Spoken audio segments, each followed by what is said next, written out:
Today's adventure was going to Golden, a ghost town north of Grants Pass by about 20 minutes and just outside of Wolf Creek. If you're coming from the north, you have to travel through town and exit the town, go under the bridge and out the back. And if you're coming from the south, you get off on the first exit and you hang a hard right. I videoed this going up through the mountains. It was probably one of my favorite things to do. The trees smell absolutely amazing. I wish there was Scent-O-Vision or something, but it just smells so clean. And you've got the pine trees and the fir trees and the cedar trees, and it's amazing. The redwoods are beautiful and I love them, but this is the area I grew up in. I grew up in the mountains in Southern Oregon where there were trees. And as we drive through, it's about 3.5 miles up this road. It is not the most comfortable road from the back of a Harley. There's lots of bumps and stuff, but you can see the greenery. It's just so lush. The mountains have been recently logged, and yes, they were clear cut, and everybody panics over that, but these mountains that you're looking at back here were clear cut at one point in time too. And we replant our trees, and it's a crop that just keeps going. It's no different to us as it is to the farmers in the Midwest that grow corn or wheat or whatever. Our trees are our crop for our state, and we just keep replenishing them. We take really good care of our trees because, just like me, a lot of us really like them.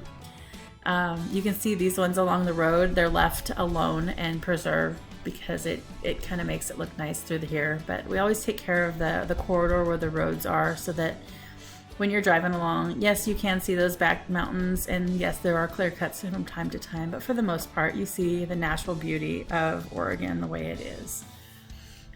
We were driving up here, and my husband and I were both having those thoughts of, is it really up here, or are we just going into the middle of nowhere? We actually went the wrong way off the freeway the first time, and we went through some really sketchy neighborhoods that had a lot of pot farms and the other green crop of Oregon. And they were the kind of places I almost put my phone down and didn't record because I didn't want to get shot. I did it, obviously. I kept recording, so I was hoping it was on the way to Golden. But yeah, I was just thrilled that this road was so much more pretty. The homes were beautiful up here, and the stark contrast between the two is just amazing to me. We are probably about mile marker 2 by this point, and you just are going up into the mountains, into the middle of nowhere. It's so pretty. The oxygen is just so fresh and clean. The air is good because of all this greenery. It's amazing up here. We love adventuring together, especially on these sunny days. It was about 89 degrees today, I think. Might have hit 90. It was just beautiful.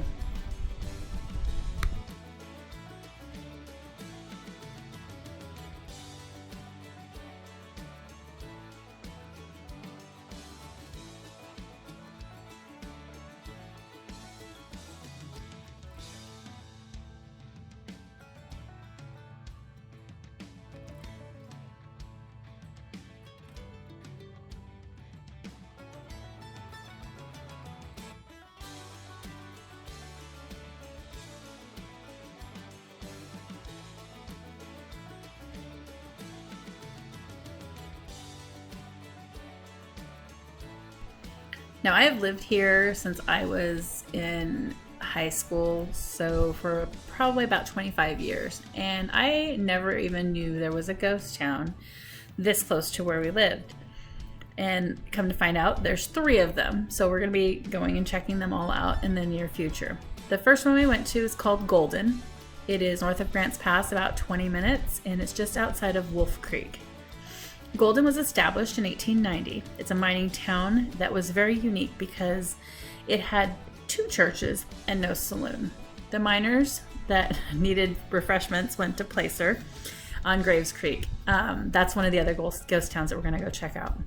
Reverend William Rebel, leader of a group commonly known as the Campbellites, built the church in 1852. He was ordained, and they dedicated the church by County Judge Stephen Jewell. Shortly afterward, it became the Free Methodist Church, and another group led by Reverend Mark Davis used the schoolhouse for their services, and both ministers worked local mining claims also. Placer activity on Coyote Creek began in the 1850s. Abandoning these claims during the Idaho Gold Rush of 1860, the men returned to find them being worked by about 500 Chinese for 10 cents per day plus rice. The Chinese contractor yielded possession. A 2.5 mile pipeline supplied water for the giants with the hydraulic nozzles, resulting in the recovery of $1.5 million in gold in the next few years. The Josephine County School Superintendent, Lincoln Savage, traveled by train from Grants Pass to Wolf Creek, rode his bicycle to Golden, and continued to the Greenback Mine by tramway to visit the schools. Wilma Gilkey and Edith Allen were among the early teachers. As late as 1906, there were still 36 children in the school. As we go through this, you'll see pictures of the schoolhouse and some videos of the different places that are in Golden. And it's just really fascinating to me. I don't know. I like to look at the places and go, there were kids running around here 100 years ago. There's a couple trees that I took pictures of, and I go, those trees have been standing here for 100 years. They were probably planted in that time frame. And to think that there were little houses and little shanties, and even the Chinese community that was there, they made their community down by the water too. And it's just really neat to see how places can grow and develop and then become a ghost town.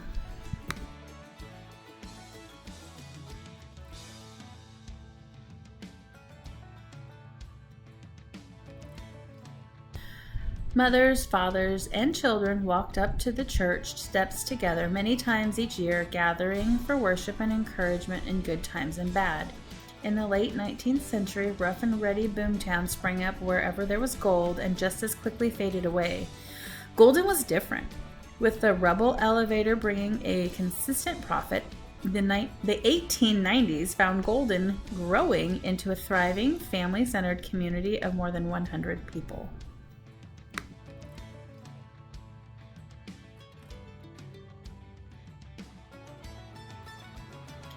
17 years after the gold rush began, miners were using creek water under high pressure to process soil and extract gold, a method called hydraulic mining. New arrival William Rubble was struck by how efficient the process was. He brought up several claims sent for his sons and started work. But the Rubbles couldn't move soil fast enough to make a profit, and when the creek water levels dropped in summer, they couldn't work at all. Rather than giving up and moving on, the Rubble sons invented a solution: the Rubble Rock Elevator.